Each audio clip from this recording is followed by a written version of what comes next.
A short drive from downtown Austin, you'll find Circuit of the Americas, this state-of-the-art complex that was originally built for Formula One, now ready to host INDYCAR for the second time in the virtual world, of course, in the AutoNation INDYCAR iRacing Challenge. Hi folks, Lee Diffie, Townsend Bell and Paul Tracy with you once again, excited about this fifth round of the six-race championship. Potentially, this could be the final permanent road course of the series. We'll wait and see on what the driver's choice is, the random choice, next week. But a lot to look forward to today, Townsend, and coming from the world of Formula One, there's a big name ready to race the INDYCAR regulars. There certainly is, Diff. You know, we've had big names from NASCAR come over, like Dale Earnhardt Jr. and Kyle Busch. Highly decorated, but they came in with some trepidation, not having the category experience in open-wheel racing. Totally different this week as Lando Norris from McLaren Formula One steps up to the plate to compete. Arguably the hottest young driver on the global stage with a ton of simulator experience. He will be a contender today. And PT, we've seen just how effective Team Penske Scott McLaughlin, the Aussie Supercar champion, has been in this series. Now he's got one of his regular peers and competitors from down under that he'll race against today. That's Chaz Mostert, who is in the number 98 for Marco Andretti. How do you think Chaz will do? I think Chaz is going to do really well. He's a pretty handy gamer. He's done a lot of this, and he's also got experience at COTA in a V8, so he knows the track. But I'll tell you, I put some time in on the track this week. I'm sure Townsend has as well. This is a really tough track to get a handle on. The corners are blind. There's big curbs at the apexes. If you hit one of those, the car flies up in the air. So it's going to be really hard this week to just stay on the track and not have an accident. American Spencer Pigot comes into the field for the first time in this series, making up 33 cars on the entry list. Almost ready to go racing. Before we do, let's get you up to speed with some race and track facts. Yes, after two ovals at Michigan and Twin Ring Motegi, it's back to road course racing, where there will be two full driver resets available to the drivers in this 32-lap race, or 75 minutes, whichever comes first. And that pit window, 15 to 17 laps. We're going to talk a whole lot more about strategy throughout the course of this AutoNation INDYCAR iRacing Challenge here at Circuit of the Americas. How about the keys to the race? Let's have a look at that. And PT, why don't you kick us off?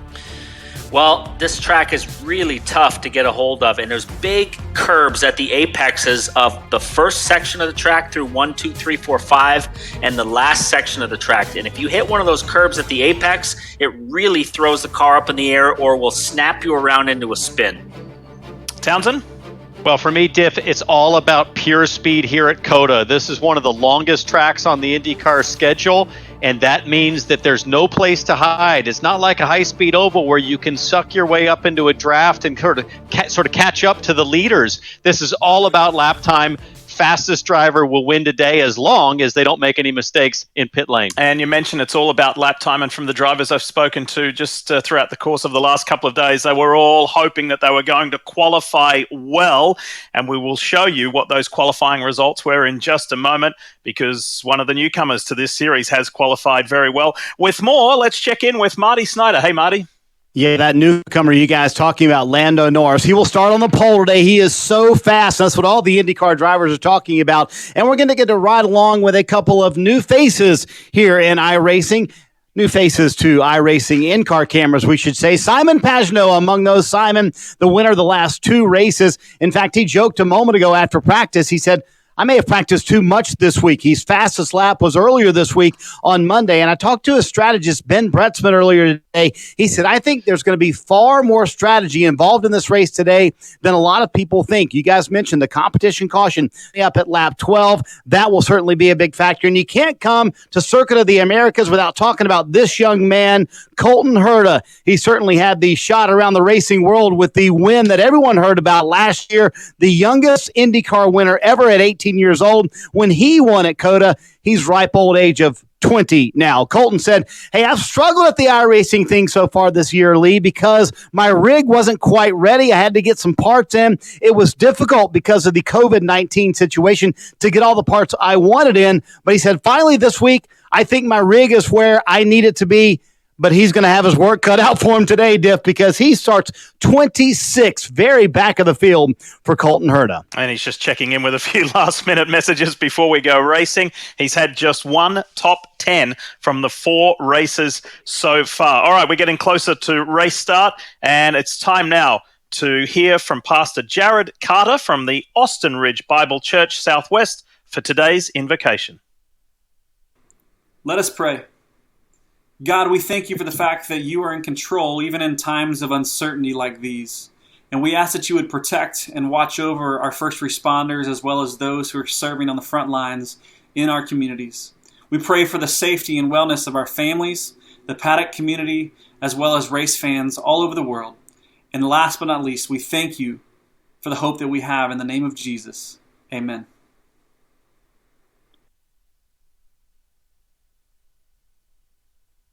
Thank you to Pastor Carter for that. And again, the message that we want to reiterate that started many, many weeks ago as part of this INDYCAR iRacing challenge is that we hope to bring some enjoyment and entertainment to you during these unprecedented times around the world. It's time to have a little bit of fun for a couple of hours here on NBC Sports. It is time for today's National Anthem.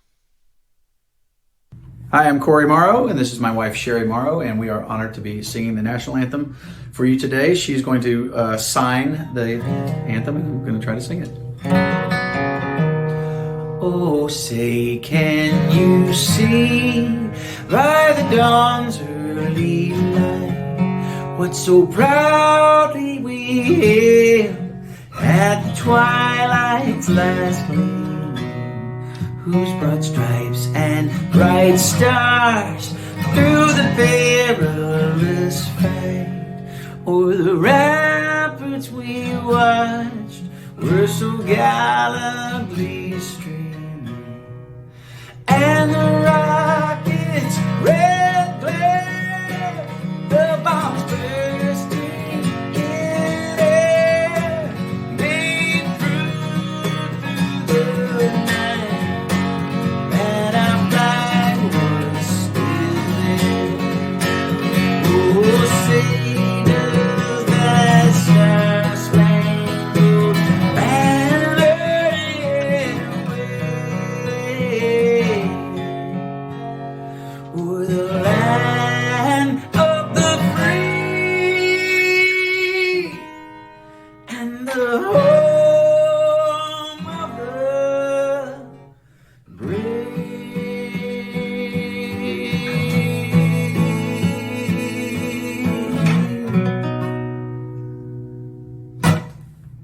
Thank you. God bless you. Fabulous job from Corey and Sherry Morrow, and there are plenty of stars and stripes here at Circuit of the Americas. It's the AutoNation INDYCAR iRacing Challenge. It's time to bring the action, Texas style, when we come back.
We're ready to go here in Austin, Texas for round 5 of INDYCAR's iRacing Challenge. And if you haven't caught any of the races so far, here's a little snapshot of the action.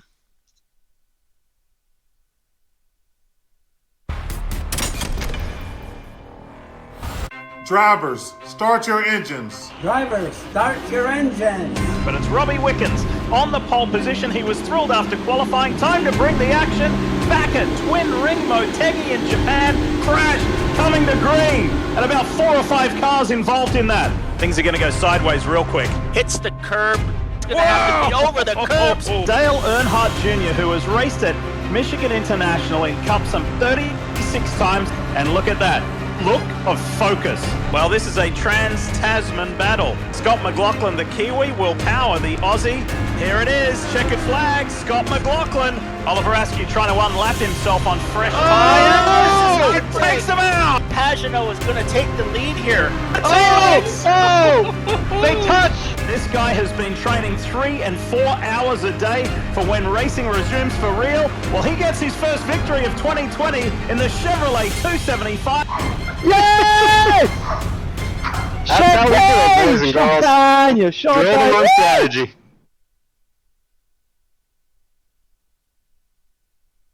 What a finish that was at Twin Ring Motegi a week ago. Let's hope we get some similar action today. It's time to get things fired up.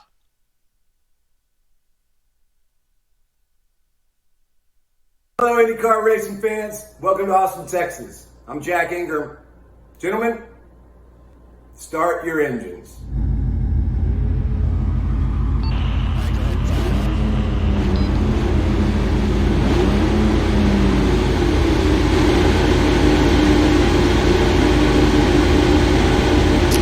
Yep, ready to go at Circuit of the Americas. Just one INDYCAR race in the books for real. Now this, of course, is in the iRacing and virtual world. What will it bring us today as we bring you the starting lineups? And as Marty alluded to earlier, it was a terrific qualifying performance from Formula One star Lando Norris, who becomes the 4th different pole winner from 5 qualifying sessions so far. Will Power on the front row. This is going to be quite the turn one, Townsend. It will, and you see Rosenquist and McLaughlin also front runners through the first 4 rounds. They're on row 2, and Paul, nice to see Pato Award making some progress there in row 3. Absolutely. Sage Karam back in 6th. He's been up further than that pretty much every race, but look at last week's winner, Simon Pagano. This road course has proved to be a much tougher task than the ovals. Joseph Newgarden, though, a good effort. He's spent less time this week practicing and netted a pretty good starting spot. Simon Pagano back there in row 6. As we go further back in the field, you see Scott Dixon still figuring out how to compete in the top 10 in qualifying. He'll start inside row 8. Piggott and Graham Rahal, 2 Americans in row 9. As we look further back, it's a 33-car field. Pretty cool to see that many INDYCARs on a road course. Paul Robert Wickens, strong on the ovals, probably still figuring out that new equipment in terms of what he's using for steering wheel on the road courses. Yeah, good to see Chaz Mosert out here, first time in an INDYCAR. Hopefully he's going to get a test in an INDYCAR for real, but Colton Herta towards the back, that's a surprise, so look for him to move forward. And then some Andretti teammates in the final 2 rows there. Ryan Hunter-Ray starting last. Rossi, that's a surprise, starting at the back. He must have had some issues in the qualifying run. He's suffered some frustration in the braking zones where he said that he's been losing considerable time and he's been trying to rectify that. But on the right of your screen, in the orange and light blue, you're looking at 20-year-old McLaren Formula One star Lando Norris, who has been doing iRacing since the age of 6. So to see him up the front is absolutely no surprise. 32 laps around Circuit of the Americas. They're coming towards turn 20, ready to get things going. And Will Power is determined to take the fight to this youngster from the world of Formula One, where Will aspired to go to one day. Norris is going to take the front very clearly and get a really good start. Felix Rosenquist into 3rd ahead of Scott McLaughlin. It's Norris up the hill for the first time here at Circuit of the Americas. That was a bold early jump from Lando Norris. You can see he defends to the inside. I think he knows that Power might try to make a move early, but a really early start from Norris. So far, so good. He certainly wasted no time. Right out of the corner, was on the gas, but Will Power, like he has done every single week, is right there in second place. But he has not yet netted a win, Marty. He's the only Team Penske guy that hasn't. Well, and he's put a lot of work into this, Paul, trying to get better at iRacing. He said that he, as we ride on board with Felix Rosenquist just behind Will Power, Will said right after this started, he upgraded his rig immediately. Got one from a guy in the Charlotte area who came over and helped him set it up. He's spending about 15 hours a week working behind the rig. And you can see, Townsend, you've got to put the time in if you want to be fast like Will Power and have a shot to win one of these races. There is simply no shortcut to speed here as we ride on board with Rosenquist there, really close to Power as Rosenquist gets a little bit wide. But I will say this about Will Power, he's the only driver in the field that's had 4 top 5s in 4 races, so that consistency has been the best of class. Did you see further back, Pato O'Ward had made the jump on Scott McLaughlin. McLaughlin was trying to get ahead of Felix Rosenquist for that 3rd spot, and that may have cost him because Pato O'Ward got a good jump. You're looking at the Sealmaster entry here of Santino Ferrucci, who has been running well all weekend. There is the Arrow McLaren SP entry.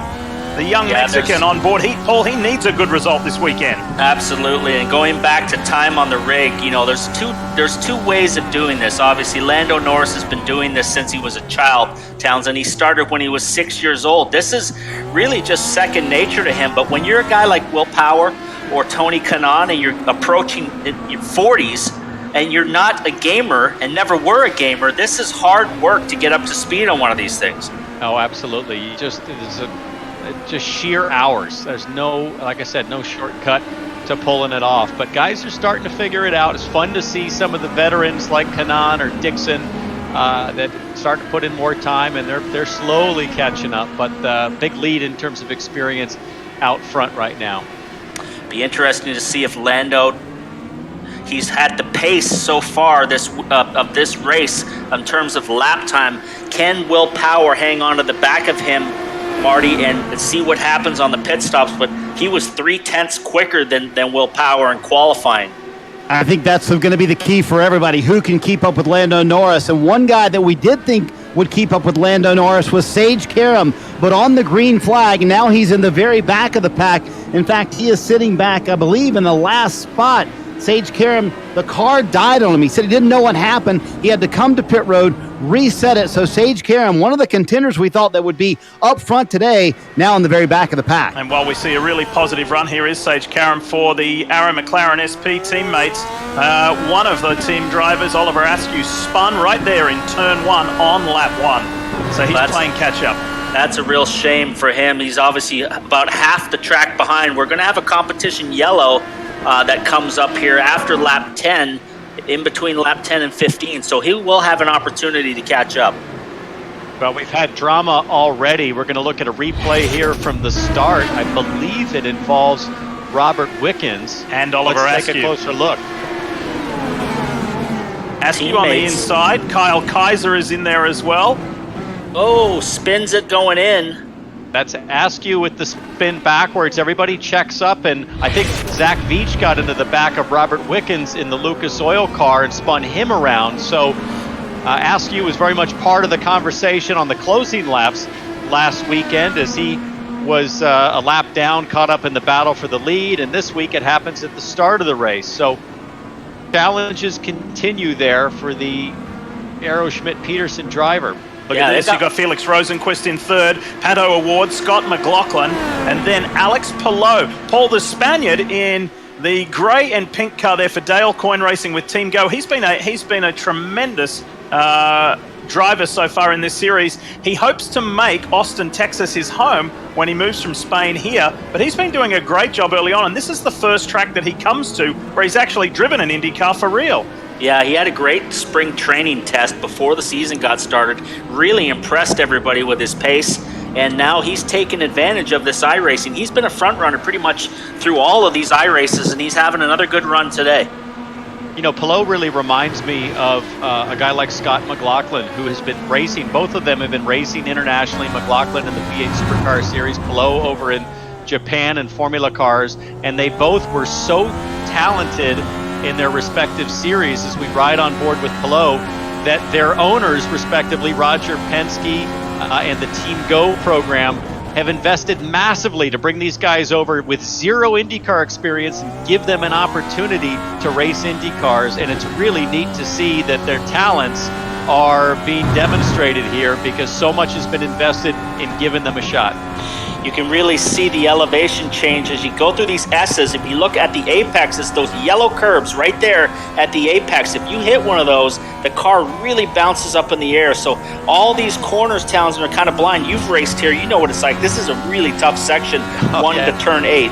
And I spent a couple hours last night running around here on the Austin course with this exact setup on the Indy cars. And Paul, you said it best. There's just no forgiveness in clipping one of those big, we call them turtles at the apex. They're like steel turtle caps, and if you clip one of those, it's almost instantly a 180 spin. So you just have to be so precise. We see Ferrucci on Nazar. Santino Ferrucci on the inside in the yellow car, down into turn 12. Good move. And now Nazar comes back. The Pruitt fade in the over-under. We got an off-track excursion right there. There is track limits, so we'll see what the results of that are by going off track. I don't think they need track limits because this is fantastic hand-to-hand combat. A lot of crossover moves happen. Ferrucci makes it work. That's the pass for 8th place. Nazar running 9th right now as we ride on board. And I talked to Ferrucci just before the race, and he was feeling pretty good that he's got had a top 10 result in hand if he can have a good race strategy. And right now, well on his way to a top 10 run, might even flirt with the top 5. Talking with race director Greg West prior to the start of the race, where he addresses all of us on a weekly basis, he says that he's adopting the same rule book as Kyle Novak, the NTT IndyCar Series race director for real, would have. And if you exceed the track limits and gain an advantage, then you may be flirting with a black flag. We'll wait and see. Santino Ferrucci is another guy who's been upgrading his equipment this week, changing up the steering control box.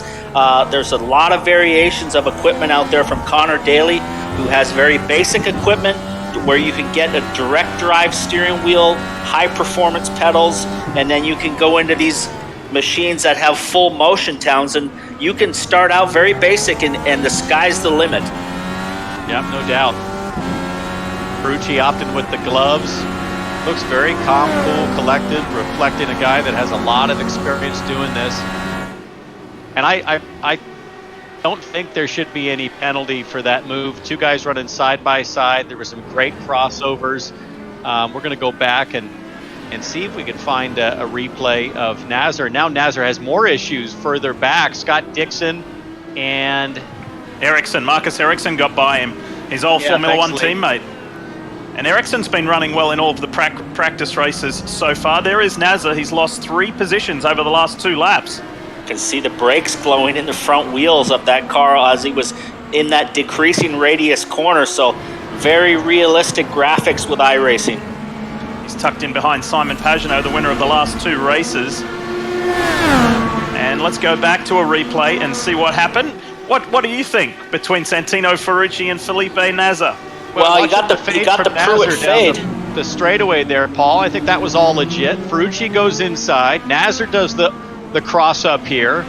Ferrucci stays wide and finds a way to own the apex at the next corner, but then that pushes him wide at the exit. Now Nazar has a go. I think you got to let this happen because that's just good, hard, safe, fun racing. I hope we see more of that today. Yeah, he definitely got the Pruitt fade, Santino. So he went in super deep on the brakes, missed the apex, but had to use the exit. And nice battle right there. By the way, up front, Lando Norris has a 2.5 second lead over Team Penske's Will Power, Marty. Lee, just so you know, Santino Ferrucci did not see it the same way we saw it. He said, who blocks twice on the same straightaway in reference to Felipe Nazar? He was not very happy. You see Lando Norris out front. Strategy is going to be a big part of this day. Talked to Ben Bretzman, the strategist for Simon Pagenaud, and they've won the last 2 races. He said that comp caution coming at lap 12, everybody knows when the caution's coming. You don't have that normally in an IndyCar race, so you can base what you're going to do in your race off of that. He thinks a lot of the leaders will come before the comp caution at lap 11. pit then try and stretch it to lap 25 or 28. Then there's another strategy as well where you can make it on one stop. If you wanted to go to lap 17 or so, you could make this race on one stop. But the problem with that, they think the pace would be so slow. But the good thing, Townsend, the playbook wide open for these strategists today. You can try it on one stop. You can do it on two. Come at the caution. Come before that. There's a lot open to these strategists this afternoon. Well, there's no question that Norris has the pace. Where I think they have to be careful is if they go for the two-stop and say pit around lap 10 or 11 before the caution, you can't get caught in lap traffic because that negates the pace advantage and you can wind up in trouble, as Palau is now up to P5, it looks like, in front of McLaughlin. So Alex Palou having a great race so far. And let's not forget, guys, that these cars will also have tire wear. So if you want to run long, do this on one stop. You will slow down with tire wear. So if a guy takes new tires, he'll have much better pace. So you got to weigh those options as well. So it's been a really positive day for Dale Coyne's two cars, of course, with the Dale Coyne Racing Vassar Sullivan entry of Santino Ferrucci, but further up the road is his new teammate Alex Palou, now running P5.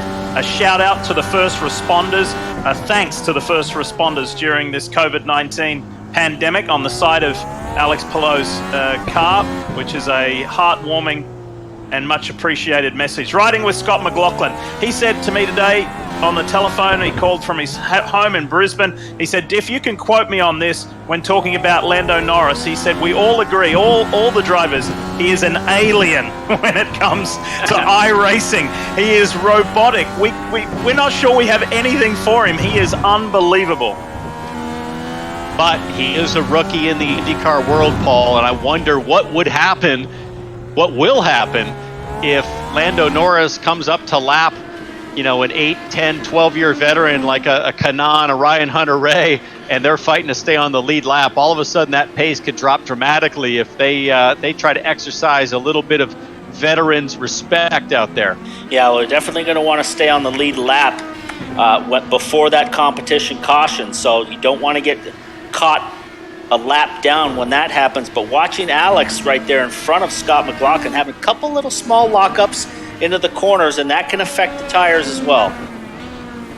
McLaughlin, another driver lead that's been so patient this season in the INDYCAR iRacing Challenge. He sits effectively third if we were keeping points. He's had 3 top 5s, 1 win, and you just get the sense that he's taken a very measured approach to the early stages. Yeah, he's amazing. He also kind of appreciates the under-the-radar situation that he's in, where he's kind of deemed a rookie in this INDYCAR iRacing Challenge, but he's certainly not an iRacing rookie. He's been doing it for a long time. He said, look, to put things into perspective, when I started doing iRacing 10 years ago, Lando Norris had already been on it for multiple years. You know, Norris has been doing it for some 14 years. And speaking of Lando Norris, his old teammate from the British F4 days, Colton Herta.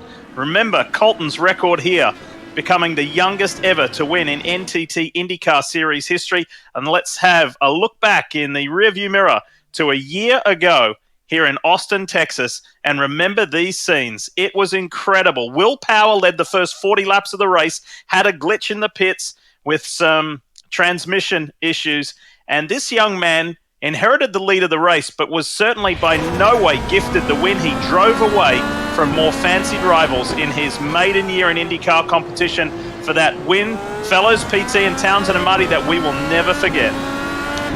Yeah, awesome day for the Herta family. His dad was a winner, now he's a team owner, Indy 500 team winning car. So, you know, this is an incredible opportunity for these young guys, Townsend. These guys have been playing these games since they've been old enough to sit in that Sparco seat that Colton's sitting in right there. So, you know, the advantage now to these young drivers learning all these tracks around the world, what a huge advantage it is over you and I when we had to basically go out there, trial and error, and wreck some cars to learn the track. Yeah, well, not to mention, Paul, the frequency of track time that you get now on a sim. And if you look at Graham Rahal there, just kind of delicately balancing the inputs as he comes out of pit lane, you know, think of it as playing an instrument. In the old days, you and I might get 6, 8 test days in a season. Now these guys are getting 200 days working the steering wheel, working the pedals, and working on those very fundamental biomechanics, if you will, that you do in the real car. And I just think that's led to a lot more precision and a lot more refinement when the drivers get back to the real thing. So candidly, this feels like the real thing as much as we've been doing it, and as competitive as things have gotten. The drivers are so focused that I think when we do get back to racing, and there's rumors that's maybe early June, that we're really going to see guys that are on their game right away because of the sim racing. Here's Kyle Kaiser all over Zach Beach. You can see the concentration level when you go to these shots at home of these guys. You can see how focused they are. And to be honest, for me, Townsend, these sims are actually, I think they're harder than the real thing. To not spin and not make mistakes is incredibly hard with these cars. Especially if you don't have the hours put in. So I agree completely. It's mentally, I find, incredibly taxing to keep your focus for 32 laps around a place like this, and you see it in the drivers here. Hey fellas, you remember a couple of weeks ago when we were talking about Zach Veach and he had a throttle spring break and he borrowed a spring from his girlfriend's sewing machine? You remember that story? Well, he's been at it again, the home handyman, because he had a pedal failure. This time it was a brake pedal. One of the bump rubbers failed. And luckily he had a bandsaw at his house. He found a plastic puck and cut it to length, drilled the center, and it's not perfect, but it will work. He's quite the handyman. Sounds like he needs to get a new rig, Townsend. Get up to date with some of this high-tech technology stuff that's out there. Well, whatever's going on, Veach is having a really nice run today, moving up through the field. Looks pretty steady out there as we ride on board with the most recent winner, Simon Pagenaud. Got the gloves rolled up there for a little extra ventilation. And talk about a guy that's looking completely within himself. Pagenaud, calm, cool, and collected, focused, and knows that he has the proven track record now of winning races and great strategy from Ben Bretzman. Hey, Marty, what do you know about strategy? Marty, he's played it real cool with his 2 wins. He hasn't been really the main front runner, but he's kind of laid back and let it all come to him. Yeah, he is laid back, no doubt. And this week, even a little more laid back. If you notice, no fire suit on. He had a fire suit on the last 2 weeks for a win, but he said, hey, I didn't have the snap-on fire suits. I'm going to go into polo today. But you see the concentration from these guys. You guys were talking about Colton Herta a moment ago. I love what he told our Nate Ryan earlier this week. He said he finds iRacing harder than R-Factor, which is a sim platform that a lot of these teams use to get ready for the race. So yes, this is very close to the real thing. And Ben Bretzman is going to call Simon Pagenaud to pit road this next lap. So the strategy is starting to unfold for these guys. The window open here on lap 11. You're going to see some people come down. I think Lando Norris, though, is going to stay out till this comp caution comes at lap 12. Yes, competition caution coming at the very next lap.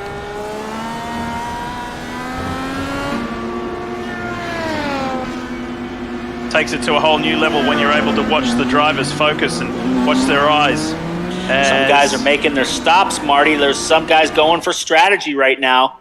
Yep, everybody coming at lap 11, and I think when the race director told them we're going to throw it later in lap 12, a lot of guys said, hey, we're going to come as we're coming to lap 12. So Townsend, that's what we talked about, the strategy wide open. Now we're going to have to see how all this plays out for everybody else. If Lando Norris comes during the comp caution, or maybe he's going to try and go to halfway or make it just on one stop, it's going to be an interesting race. Well, it's a big stretch to make it on one stop. It could be done. I'm going to guess that we're going to see Norris come in, and he does. Late dive to pit lane just before the caution to the last possible second.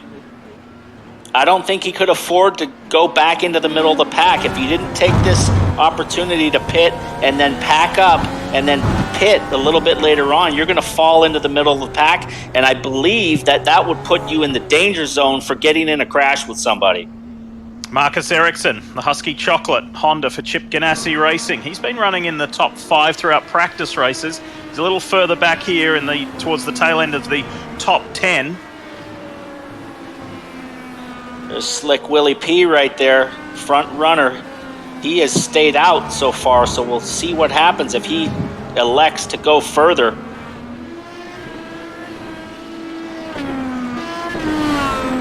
You have to wonder, is Power just decided early that we can't match Norris on outright pace, so let's see if we can save some fuel and try to eke out this race on one stop.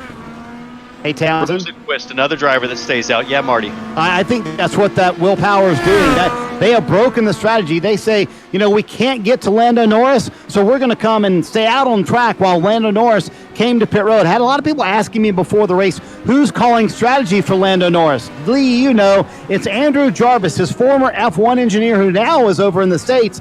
He's calling the strategy today for Lando Norris. And when you have a car that fast, you really don't want to deviate too far off the strategy, but Will Power doing something a little different. Yeah, and you may remember from the final F1 race of last year when Lando knew that relationship was going to be no longer. There was some tears in the eyes of the young British driver because he has such a special relationship with Jarv, as he calls him, Andrew Jarvis. And so competition caution flies. Remember, way back in round 2 at Barber Motorsports Park was the first time we saw a competition yellow after not having it at Watkins Glen at the iRacing season opener. So it certainly made a difference at Barber Motorsports Park. How much of a difference will it make here at Circuit of the Americas? Well, Lando now is going to have a little bit of traffic in front of him because some guys have not pitted. So this will be interesting on this restart, guys, of how he handles the slower cars that are around him and how he elects to get by, because it's real easy to get inside somebody here and they don't see you and turn into you and then breaks your wing, damages your front wheel, and then you're in a world of hurt. So pace car comes out and picks up Will Power. Lee? Yep, time for a quick break. We'll take advantage of this competition caution and come back to racing here at Circuit of the Americas in the AutoNation INDYCAR iRacing Challenge.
You're watching the AutoNation INDYCAR iRacing Challenge from Circuit of the Americas here on NBC Sports. Lee Diffie, Paul Tracy, Townsend Bell and Marty Snyder with you. This is round 5 of the 6-race series.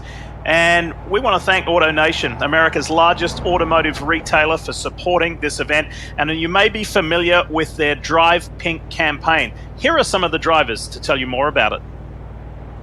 Drive Pink means so much to me because ever since 2013, AutoNation has raised millions of dollars to fund cancer research and treatment across the nation. And so for me to be able to represent this cause and to be able to go to the racetrack with a bit of a higher purpose than just going to drive a race car and to win races is something that I take a lot of pride in. There's a lot of honor that goes along with that, and to be able to represent AutoNation in the Drive Pink campaign is something that is very, very special to me. So you can bet that as soon as we get back to the racetrack and we're on track, we'll be looking to put the pink AutoNation car in victory lane, put the Drive Pink plates on full display, and to put our cancer fight in the forefront of everyone's minds. And I look forward to being able to do that for years to come. Hi there, it's Jack Harvey here. I'm the driver in the number 60 AutoNation Sirius XM Honda. A question I get asked a lot is, why is your car pink? It's a very simple answer, it's one I'm very proud to be a part of. Our car is pink under AutoNation's Drive Pink campaign. It's a very simple mission. It's to raise as much awareness and money as possible to help people who are currently suffering from cancer. I know how difficult it is something to deal with. I personally have lost several family members to it. And if my small part of this huge plan and huge mission is just to raise awareness, whether it's with a pink racing car, a pink helmet, or just honestly being associated and being able to spread the word and the message as much as I can, I'm extremely proud to be a part of AutoNation's Drive Pink campaign. I get asked a lot, why do I drive pink? I drive pink just because I want to try and help as many people as possible. Sadly, we've all been touched by cancer in one way or another. 10 years ago, I lost my mother Lydia to cancer.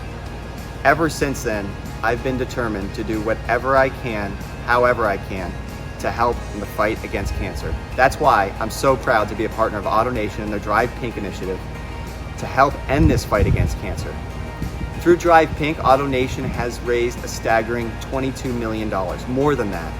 And they've put the fight right in the front lines when it comes to cancer research, treatment, and awareness.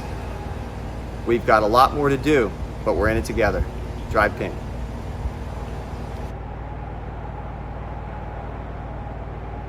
Ryan Hunter-Ray, Alexander Rossi and Jack Harvey with a very important message about AutoNation's Drive Pink campaign, in excess of $23 million raised. And not just for breast cancer research, it's all types of cancer, and they are doing an amazing job, and we thank them once again for their support. And incidentally, Jack Harvey's having an amazing run here. He's come from the back of the pack up into the top 10. We'll see how he can go. Marty?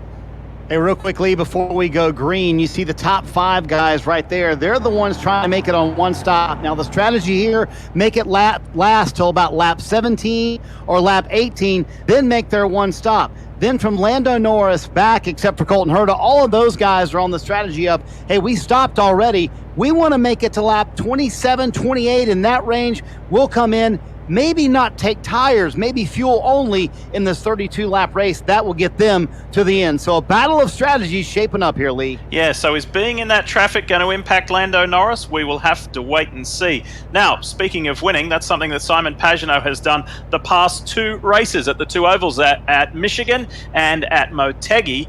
And many of you will be familiar with renowned motorsport artist Bill Patterson. Bill wanted to do this as a tribute to Simon for his awesome efforts over the last couple of weeks, the Indy 500 champion.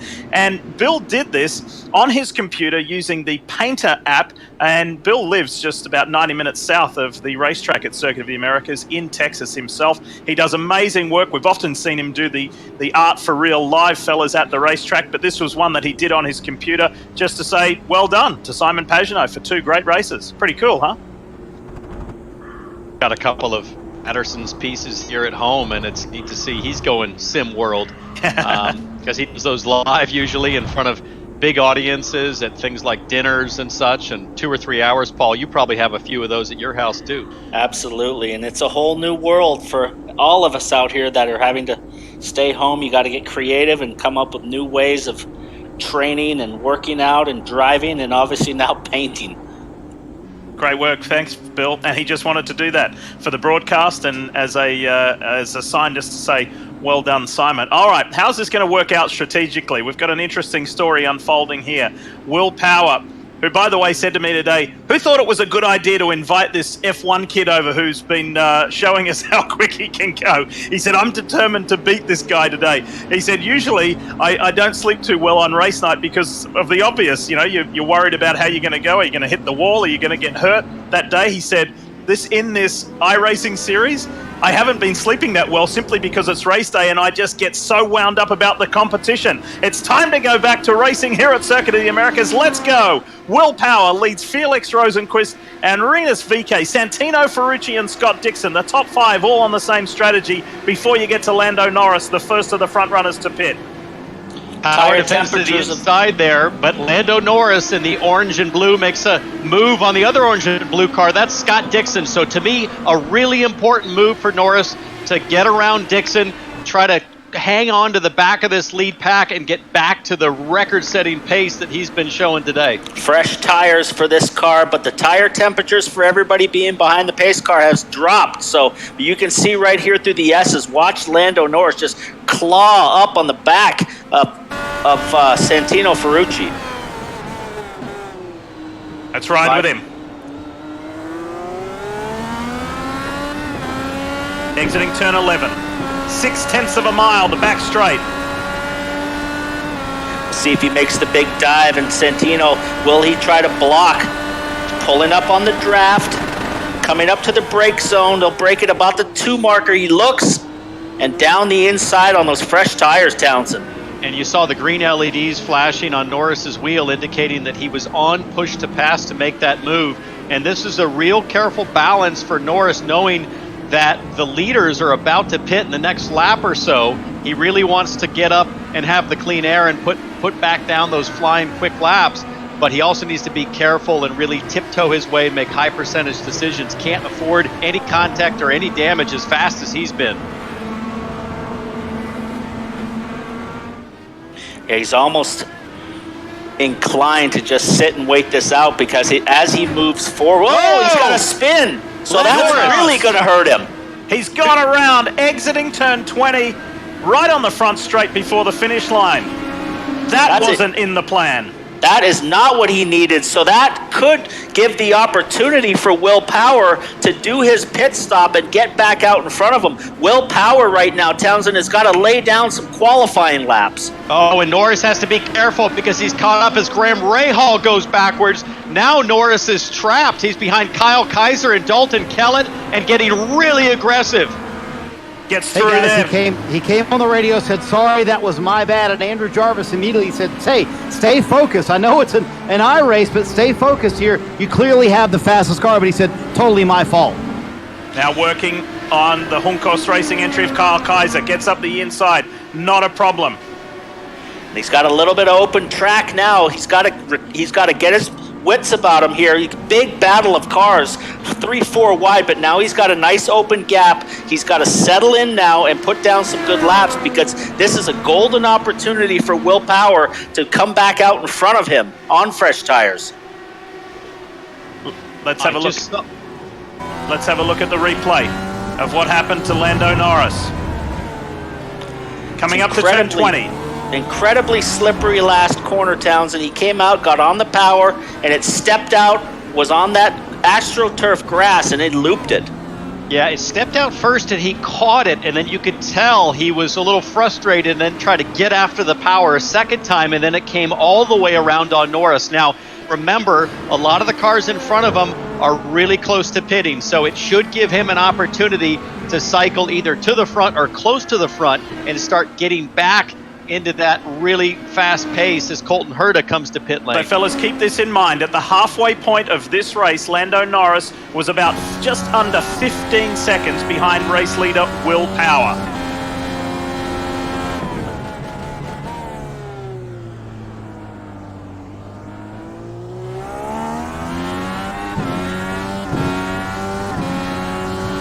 Watch Dalton Kellett come down out of turn 1 into these S's right here, really quick. Couple of fast, flat-out sweepers, then a downshift right here. This corner is kind of blind. Downshift again. This section of the track is really tough, Townsend, because a lot of the corners you can't see around. Well, and if you make one little mistake early in that series of S's, it just leads to issues later on, because it just serpentines basically back and forth. So Will Power, Felix Rosenquist, Rinus VK, Santino Ferrucci, and then you get to Pato O'Ward right there in the black and orange Arrow McLaren SP car. He is the first to have pitted, and O'Ward is desperate for a good result. He was spectacular here a year ago in IndyCar's maiden race at Circuit of the Americas. He was out wide at turn 19. He was in a phenomenal duel with Graham Rahal. That thing was stepping out like a dirt sprint car, and he was spectacular. Now let's have a look at him at work.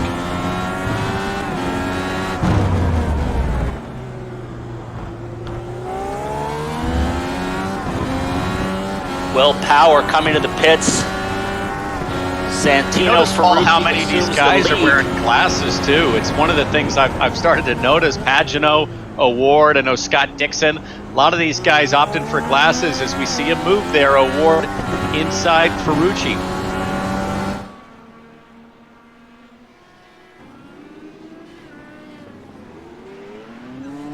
Oh, and Power has spun. Will Power on his out lap after his pit stop has a spin. Another he spins one. it again. Oh boy, right near. Whoa! Ferrucci, right near his teammate Scott McLaughlin.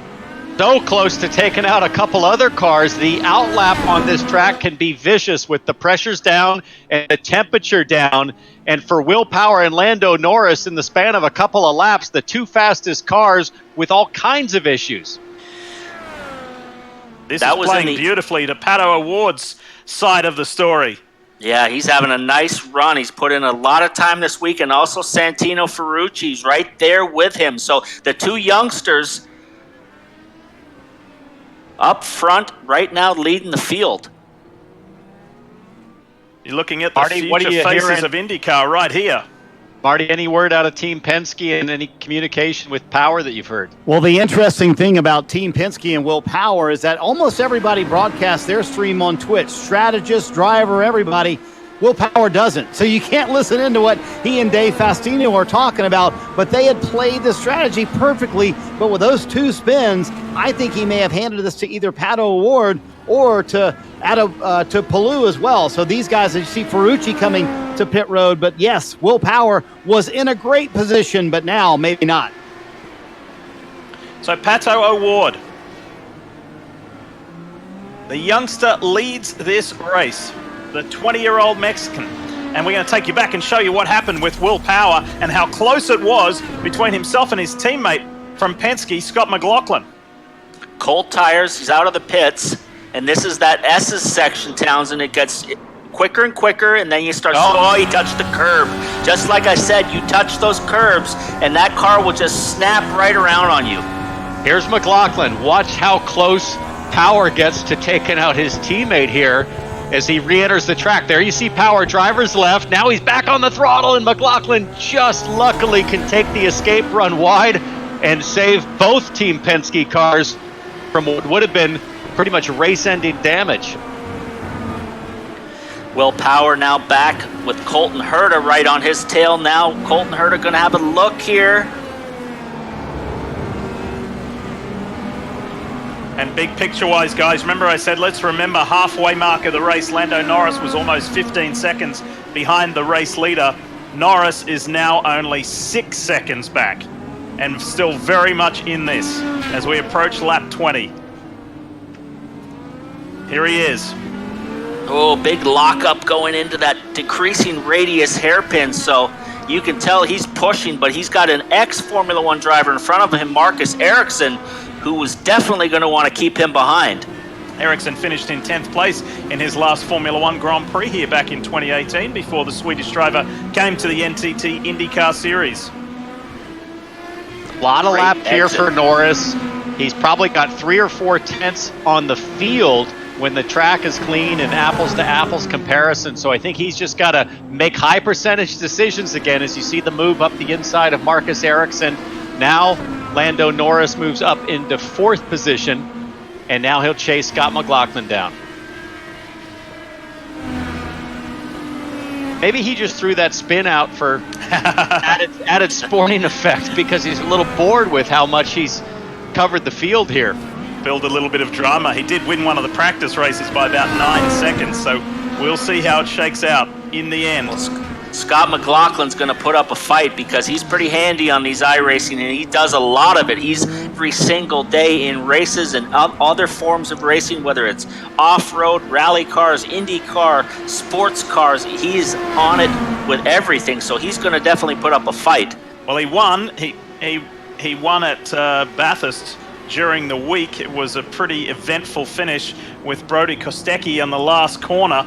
But McLaughlin was victorious there in the Supercars All-Stars E-Series. By the way, Joey Logano, Team Penske teammate, will be competing this coming week in the Supercars All-Star E-Series, which they're going to be running, fellas, at Watkins Glen and also Circuit Gilles Villeneuve in Montreal. So we'll see how they go there. And meanwhile, we hear that Palou has spun while in a really strong position. Pato O'Ward continues to lead this race. So really tricky conditions when you come out of the pits, Townsend, on cold tires. We've had a couple guys that have been front runners spin after they've pitted. Well, let's see. Oh, he's got another one there too. I think that's a replay maybe of that spin as the 55 of Alex Palou just a little early on the throttle and it comes around. I do want to point out that Tony Kanaan has done 20 laps without stopping, and Kanaan having a great run 6. Surely he's going to have to stop any lap now, but demonstrating that you can stretch this thing 20 laps. Keep in mind there was 2 laps of yellow in there, but there's Kanaan. He's been nursing it around and just sipping fuel as you see Rosenquist making a move, but nice to see Tony Kanaan having a top 10 run, at least up until his stop. And I think he decided to stretch that out, Townsend, because he was one of those cars caught up in the multi-car incident, turn 1, lap 1. Yes. Shout out to his sponsor, Big Machine Vodka and Hand Sanitizer. Good to see them involved with Tony Kanaan in his last year of racing. Here goes Norris, Lando Norris, Marty, on Scott McLaughlin, down the back straight towards turn 12, and it's fairly straightforward. Norris takes that second position away.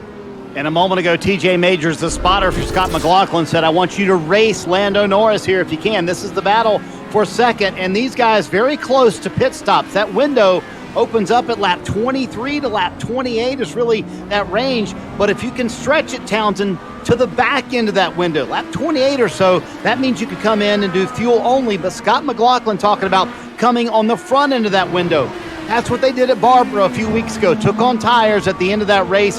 That worked for them. They were able to get the win. We'll see if they can split the strategy here against Lando Norris. And here he comes to pit road right now. Again, coming a little bit earlier than everybody else. They think these 4 fresh Firestone tires and obviously the Speedway fuel to make it to the end will be a difference. But I would not be surprised if Lando Norris stays out until about lap 28 or so, along with Pato O'Ward, and they come for fuel only and do not take fresh Firestone tires. Yeah, I think the only thing Lando Norris needs to worry about is clean air. He has the pace to pull off the win. He just can't afford to get himself in traffic on the last pit stop. So I imagine his strategist will be looking at where everybody runs, how long it'll take on pit lane, and how to get him back out in clean air to put in the quick pace. McLaughlin running a similar strategy to the one that gave him the victory at Barber Motorsports Park in the second round. So less than 3 seconds between the two. Aaron McLaren SP drivers and Chief Executive Officer of McLaren Racing, Zach Brown, American Zach Brown, is watching this race. He's very keen to see how the team does on the whole. Sam Schmidt, Rick Peterson, they will be wanting some better results than what they've seen thus far, and so too does this man, Pato O'Ward, on screen. He knows he's got his F1 teammate, so to speak, chasing him down pretty hard. By the way, don't be surprised if you see Lando Norris do the Indianapolis 500 one day. He is very passionate about it and is very excited about it. And he's actually been doing some speedway runs in iRacing. So that may be a space to watch. Don't be surprised, Paul, if you see Lando Norris on the back of Pato O'Ward in about 2 laps, because Lando last lap 1.3 seconds a lap quicker than Pato O'Ward. And I think, has O'Ward come to pit lane again? No, he's still there. Norris's pace has just been furious. Now, how costly was it for Will Power? From the lead of the race down to 11th after those 2 spins and a very lucky escape. This is a nice little preview, I think, for Zach Brown and the McLaren team of what they hope to see in the future when we get back to racing. Obviously, that team has struggled a little bit the last couple years. They brought in all new drivers for this year, and this is what they want to see in 2020. Marcus Ericsson is the highest placed of Chip Ganassi's drivers at the moment, running in third in the Husky Chocolates Honda and doing a really nice job. He's been there or thereabouts. He said, I'm not sure if I've got the speed of Lando Norris at the front, he said, but I could get a podium. I should be in the top 5. Well, he's standing on the podium at the moment. Yeah, nice clean run. Nice clean run for Marcus Ericsson. It's been a bit of a struggle for him. He's been there, he's been at the back, he's been at the front, but this is a nice consistent run so far today.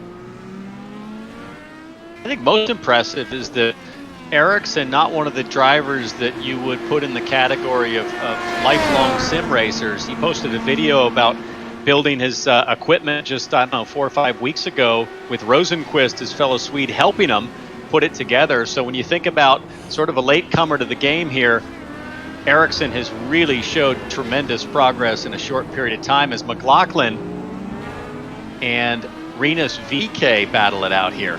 It's always interesting when somebody has a great result like Marcus Ericsson had in his Formula One race here, that when a track becomes your favorite track, it doesn't seem to matter what you do, you're always good there, Townsend. Like, in a video game or in a GP2 car or a Formula One car or an Indy car, when you have a favorite track, you always run good at that track.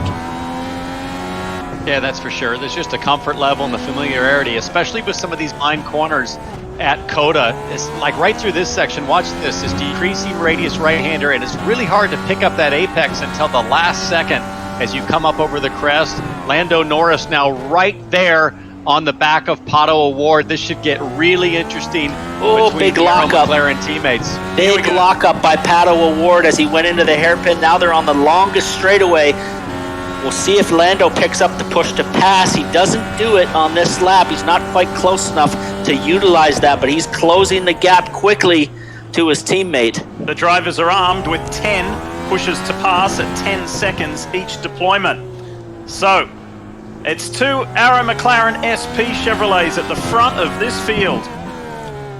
Pato O'Ward and Lando Norris. Marcus Ericsson is third. Alex Palou is fourth, and Felix Rosenqvist in the top 5. Big lockup again, missed the apex. Pato O'Ward, he knows the pressure's on. Now he knows that his teammate's behind him. He's going into those corners deep. Townsend has little lockups going in and missing the apex. And both of these drivers have to push right now because they're going to make another stop. But as you look back further, you've got Rosenqvist and McLaughlin that I think can go to the end on fuel. So there comes Lando Norris. He has to make a really quick stop here and get back out in front. Let's see where he comes back out in comparison to Scott McLaughlin. Will it be Barber Motorsports Park all over again? And when will Pato O'Ward dive for the pit road as you look at the NTT data car of Felix Rosenqvist? Here is McLaughlin. And I think if Rosenqvist is the guy that Lando is racing out the pit lane, as McLaughlin comes through the final 2 corners, Rosenqvist up near turn 1 right now. Rosenqvist and McLaughlin hustling. We'll see where they come out right here. Lando coming out of the pits. McLaughlin just flashed by the start-finish line. He'll be about 2 seconds behind Lando Norris. So not a fight there, but the fight right now is, can Lando close the gap to Felix, who's right there in front of him? And hey, Paul, the guy who's in the control here is Felix Rosenqvist. He's on that one-stop strategy. Remember, they do not have to come back down pit road, so Lando Norris has that work cut out for him. In his mind, he just told his strategist a moment ago, I'm racing Felix Rosenqvist for the win of this race.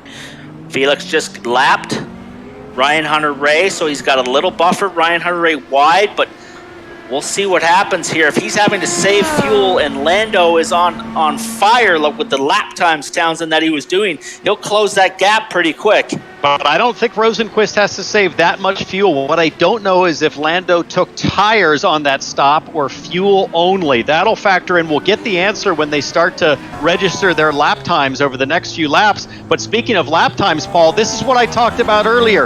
You've got a veteran driver been doing this a long time in Ryan Hunter-Reay in the IndyCar series, and a rookie in Lando, and this is where it can go wrong. Just barely squeaks through. Good job from Hunter-Reay to see Lando coming. Doesn't give him too hard of a time. Hunter-Reay is driving from his home in Fort Lauderdale for the first time in this iRacing IndyCar series. He's been going down to Miami and racing at Jeff Siegel's Pro Sim setup there, but he's at home now with his own rig. And there's been some teething problems as Lando Norris continues his pursuit with 7 laps remaining here at Circuit of the Americas as he chases towards Felix Rosenqvist. Pato O'Ward, Alex Palou still first and second. When will they come in? We will see. There is the NTT Data Honda just ahead of Lando Norris.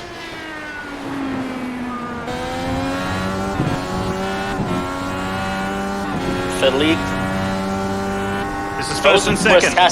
Rosenqvist has to raise his game and bring the lap time up if he's going to have a chance, Townsend, of holding off Lando Norris. So this is going to be a good test for him.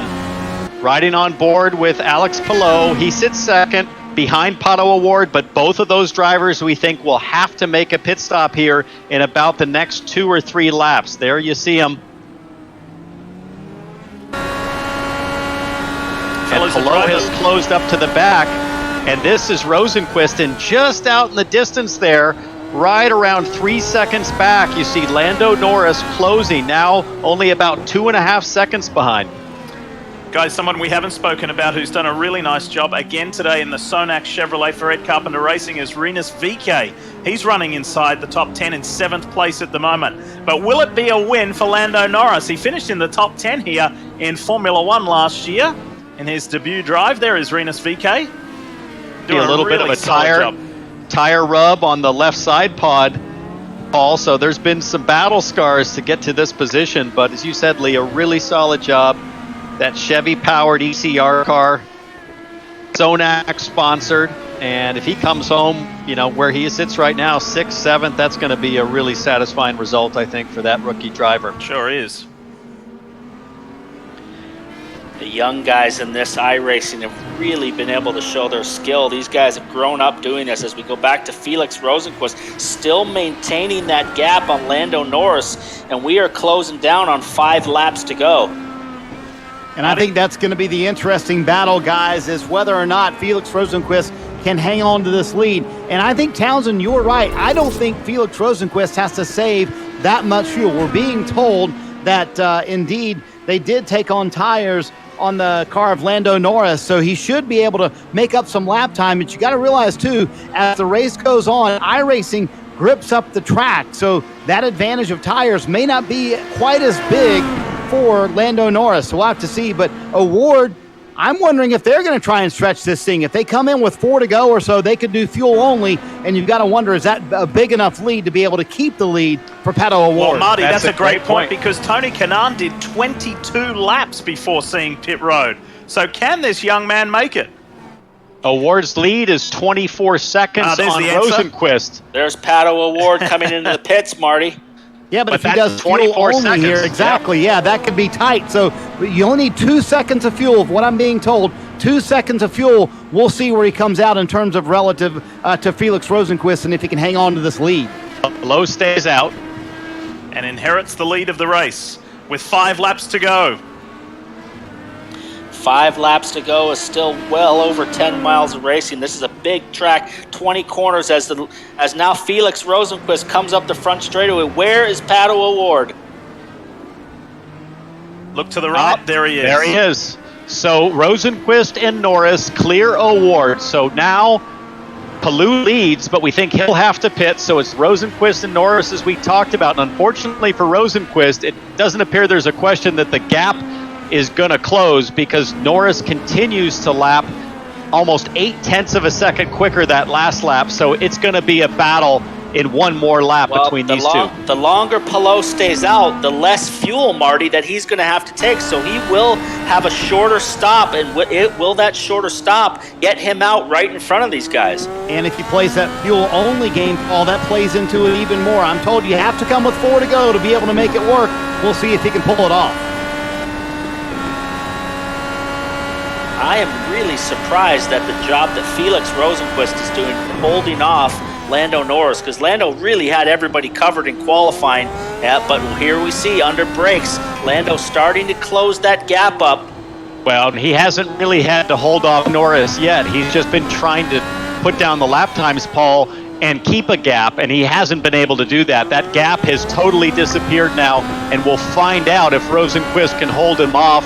And I got to think Norris, frustrated by that earlier spin, is going to be coming really hard and clever here, taking all of the experience he has and putting it to good use. There's Alex Palou. He dives for pit lane in the Dale Coyne Team Go entry, so it's down to Rosenqvist and Norris. And you really have to say, we say hi to all the viewers in the UK via Sky Sports F1. Lando Norris, the 20-year-old British driver, has been a breath of fresh air in the world of Formula One. He's got such an amazing and vivacious personality. He is obviously so skilled behind the wheel. He and Carlos Sainz Jr. have formed such a wonderful partnership for McLaren F1, and I just think how big can he be? I think.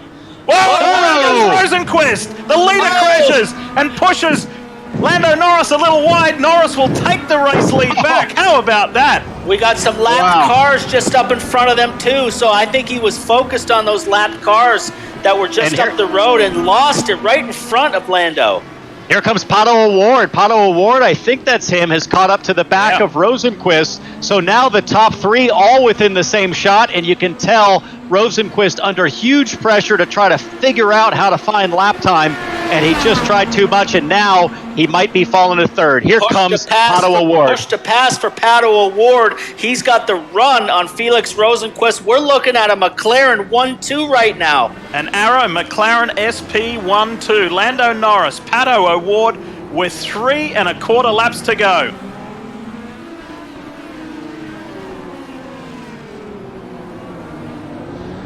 Can Pato O'Ward now close this gap? He's coming up from behind and has caught these guys. Does he have enough? He has 4 push-to-passes left. Can he close that gap to Lando Norris and get his first win? And Norris, we're hearing, only has 1 push-to-pass left. Talk about your heart stopping if you're Lando Norris. Not only did he see the leader spin and get big eyes of opportunity, but then it almost collected Lando Norris. Rosenqvist's car did, as Rosenqvist went spinning off the track. Let's take another look at this again.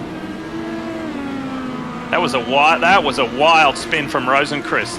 Out of turn 2, into 3, and here it goes. Caught that curb. Did he catch that curb, Townsend? Yes, he did. Absolutely. Will Power did. So another one bites the dust from those apex curbs. It's that yellow steel ramp. Those things are bolted in. There's concrete curbing, and then there's those yellow steel ramps, and Rosenqvist just clipped it, actually hit it pretty good, and just launched him and spun him around. That was one of PT's keys to the race. Stay off those things. Will Power has had his time at the front. He spun. Lando Norris has had his time at the front. He spun. Felix Rosenqvist had his turn at the front. He spun. Pretty interesting day here at Circuit of the Americas. But it's going Lando Norris's way, and Arrow McLaren SP at the moment, a 1-2 in the offing with under 3 laps to run. Well, it's not over yet because Pato O'Ward is just inching up a little bit closer to Lando Norris. He has more push to pass available than Lando. If he can get close enough, he's got a shot at this thing. Hey guys, I just told Lando Norris, Pato O'Ward has 4 push-to-passes left, and he said, how many do I have? 1. He said, oh, that changes things. Push-to-pass worth quite a bit in lap time around here, too. Who's that? So with his car way off there. I think that's a lap car. I think that might be Robert Wickens.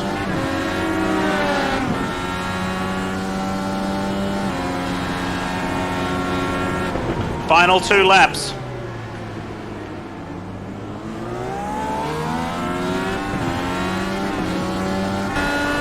You can see Pato O'Ward just sawing at the wheel on power down. These cars step out sideways and you got to catch it really quick. I don't know if Lando has got an issue with tire wear or if he's just started to get a little more conservative to get this thing to the finish, but that last lap he was only about 1.5 tenths quicker than Pato O'Ward versus the usual half second, it seems, that he's had over just about anybody in the field at any time he wants to. So Award drawing closer, and Lando's got to be careful. If you let Award get within a sniff here, he's going to take advantage of that push to pass and get the position. Let's take a walk back a little further back. Behind Rosenquist is McLaughlin in 4th. Ferrucci is in 5th. That's a great drive. VK, Power, Palou, Ericsson and Newgarden in the top 10. Pato Award was on the push to pass there down the back straight and gained a little bit of ground on Lando Norris. He's got to use it now. He's got 3 left, coming down to 1 lap to go when we get to the start-finish. He's got to close that gap, Townsend, if he's going to have a shot on that last straightaway. Well, all that push-to-pass horsepower that you get is really going to help Award. About a second back right now, and I would say 2 deployments of push-to-pass around here might get him that second that he needs. Big apex speed around the second to last corner, turn 19 right here. Very slippery to get the power down. This is where Lando spun, but now he's on the push to pass, Pato Award. You see the green lights flashing. Final lap here at Circuit of the Americas. Can Pato Award do anything about Formula One's young star, Lando Norris? Both driving for Arrow McLaren SP here in the AutoNation INDYCAR iRacing Challenge.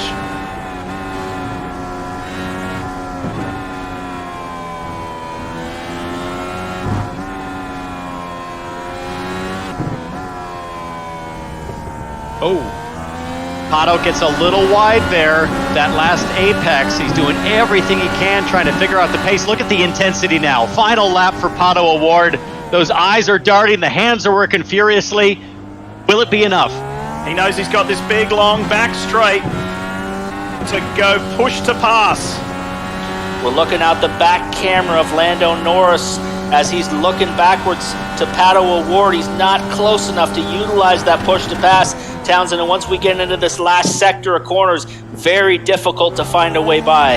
It really is. Norris has been so precise except for that one spin. You look at the placement of his car, his proximity to those very dangerous apex ramps, turtles, if you will, around here. Norris just has all of that experience and precision, and he's put it to great use. Hey guys, think about this. It's been a while since Lando Norris has experienced victory. Yes, this is iRacing, but a win is a win is a win. You got to go back to his GP2 days, and this one will feel good, especially after that spin. Invited to participate in the AutoNation INDYCAR iRacing Challenge, Lando Norris for Arrow McLaren SP wins at Circuit of the Americas. Phenomenal performance, great comeback, and his teammate Pato Award makes it an Arrow McLaren SP 1-2. Well done to 2 very exciting young drivers, and Felix Rosenquist in the background in the NTT Data Chip Ganassi Honda picks up 3rd. Santino Ferrucci with a tremendous drive also comes across the line in the Sealmaster Honda.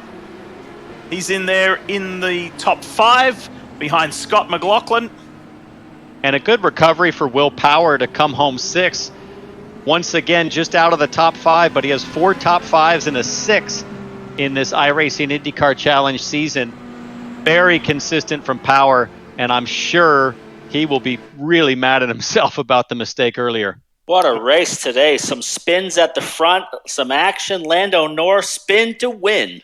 Yep, 3 guys who enjoyed time at the front, all experienced time going in the wrong direction. When we come back on the other side of the break, I want to remind you that we will hear from all of the top 3, and we're also going to reveal what the track is next week. Remember the dream track choice?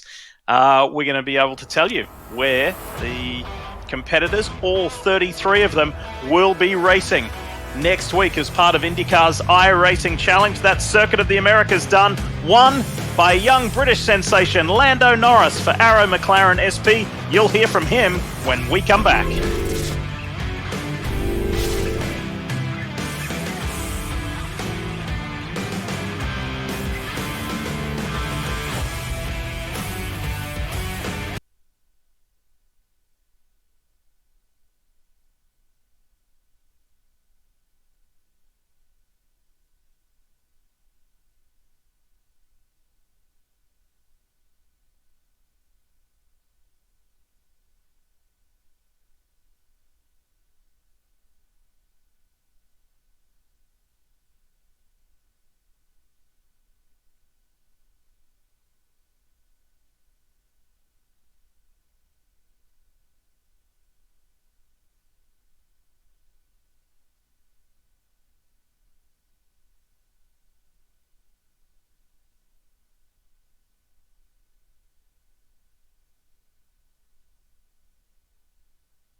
Whoever goes first,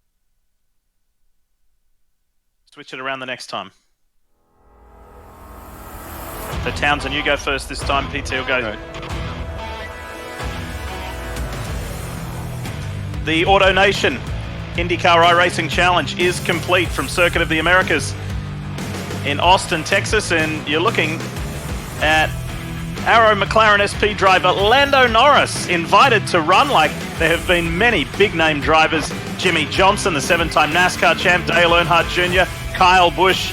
So many have enjoyed this, and Lando Norris is the latest on that list. We're going to speak with Lando right now. Hi, Lando. Lee Diffie, Paul Tracy, and Townsend Bell in the NBC Sports booth. Congratulations. You had to work for that one. Oh, I'm on camera. I did. Thanks, guys. Yeah, it was not easy at all. Which was all down to myself and obviously the spin in the second stint. But yeah, it was a tough race, especially with Pato closing down with the new tires at the end. I didn't think I was going to get back to the lead, so I was kind of gutted. But I got the good old call from my engineer on the team radio to tell me to keep pushing, and I did. And then Will spun. I don't know what happened to Will, but that was the key basically. Will spinning to allow me to get back to P1.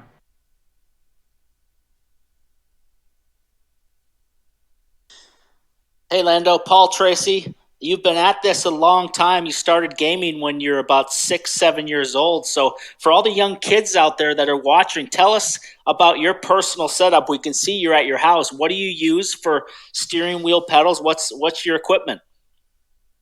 So I have a cool performance sim. So without trying to brag, it's the best stuff you can really get, which is important because I really see sim as without breaking it. I use this a lot, to help my driving and to work with my engineer, like I've done for the past week on this IndyCar race. I don't just use it for fun; I use it for a lot of work at the same time. So, in doing so, I've got the best stuff I can to replicate as many things close to real life and give me the best feeling of driving a car, which I think is a benefit, in this sad time with what's going on. Being able to drive constantly pretty much every single day for the past month. I'm able to keep on top of things and keep working and progressing. Hey, Lando, it's Townsend Bell. Congratulations. Your pace all week in practice has really been dominant, and it seemed like at the first 2/3 of this race you were on cruise control, autopilot, heading for an easy win, and then you had that spin in the final corner. What did you tell yourself mentally after the spin and you found yourself caught up in traffic trying to scramble back to the front? What did I tell myself? Well, I was swearing quite a bit. So I won't repeat that right now. So I was really annoyed because, like you said, we've been really strong as a team, and with Pato and Ollie and Rob, we've all been kind of testing together and learning about our driving between us and really trying to improve. And I think that's why we had a 1-2. I didn't see where Ollie finished, but we've been strong as a team, and to throw it away as stupidly as I did, just by trying to be a bit eager on the gas, on the throttle out of the last corner, which is quite a tricky one as it comes over the crest. And I was just annoyed because, there's so much work. Everything else so far went really well. On a different strategy to a lot of the other guys. So I feel like I threw it all away, basically, and I lost the opportunity to go for the win, which I think is what we were aiming for. And I had the pace, and I wanted to try and come back through, which is what I did. And thankfully, with some other guys making some mistakes, we managed to get back through into the lead. Well, Lando, thanks very much for being part of the INDYCAR iRacing Challenge. You get a virtual ring and trophy from Jostens. We want to connect now with your Arrow McLaren SP teammate, Pato O'Ward. Pato, congratulations. Great run. Great drive. Oh, hey, mate. How you boys doing? We are doing well. You're doing very well. That was the drive you were looking for, wasn't it? Yeah. Yeah, it was good, but man, Lando is quick in the sim. There's still obviously some work that I have to do. Honestly, I don't have many hours in the sim, so I just got it back up and running ever since we started this IndyCar challenge in iRacing. So, but I think it's great, and we were the whole week really working as a team to try and improve each and every one of us in some corners Lando was quicker, some corners I was better, some corners Oliver was quicker, some corners Robbie was strong. So it's a whole teamwork, and I'm proud that we ended 1-2. I was pushing hard to get him in the end, but couldn't quite get to him. Awesome team day. Congratulations, Pato Award and Arrow McLaren SP. Now, next week's event was going to be a non-IndyCar dream track, but there is one track every driver in the world dreams of conquering. IndyCar has just announced that next week's event will be held at the virtual Indianapolis Motor Speedway. 33 drivers will race 175 miles, turning 70 laps. Now, full-time NTT IndyCar Series teams will be guaranteed entries in this virtual event, as well as Indy 500 winners who participated in an iRacing event, and any driver who has won an iRacing event, including today's. So for Lando Norris, remaining open positions will be filled in a qualifying session Wednesday. The 33 entries will run a traditional 4-lap average qualifying session prior to the Saturday race. We can't wait for that. T-Bell, PT, looking forward to it? Absolutely. This could be the greatest spectacle in sim racing next week. I'm already pumped. Yeah, so too is PT. Awesome. It's going to be awesome. There's going to be a ton of testing all week for us to watch, and the times are going to be fast. Awesome. On behalf of Marty Snyder, Townsend Bell, Paul Tracy, I'm Lee Diffie. Thanks for watching IndyCar's iRacing Challenge. We'll see you next week.